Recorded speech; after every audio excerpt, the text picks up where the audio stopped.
Hello again. Now we're going to talk about groups and how to manage groups. Once you log into your admin UI, on the left menu you will see a group section, and in here you can add, remove groups or add users to the groups by clicking on the add group. Let's call it the finance team, and save it. We have just created the group, and if we want to add users to this group, we can click on edit, manage members. We can add the members that we want to be part of this.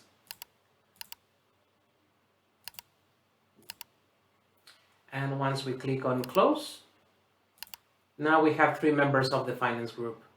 If you have an Active Directory, you can also click on manage members, and you will have an AD group import button on the top right. From here you can simply set the name of the group that you want to import. It doesn't have to match the name on FileCloud, but it's preferable. Once you put the name in here, you can check this box that says automatic sync, and that means that every 24 hours FileCloud server is going to check if there are any new members or are there any members that are removed from the group in the next sync up.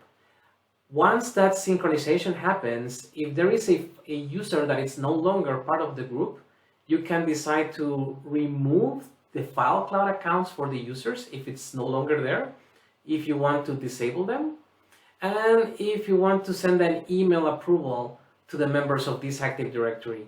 That, as you can see here, if someone leaves the company and you remove it from a group, you can make sure that that account gets removed from FileCloud as well.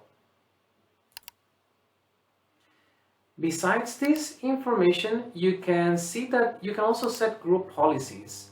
And for now, we're using the global default policy, but we can choose a different one to make sure that all the users that we move from the general list to this group are now going to be using a specific policy group.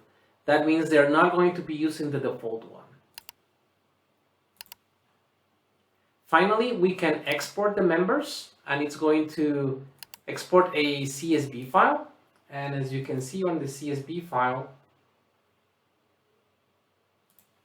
you have the same information as when you export the data from the user section, but specific to the users that are part of this group.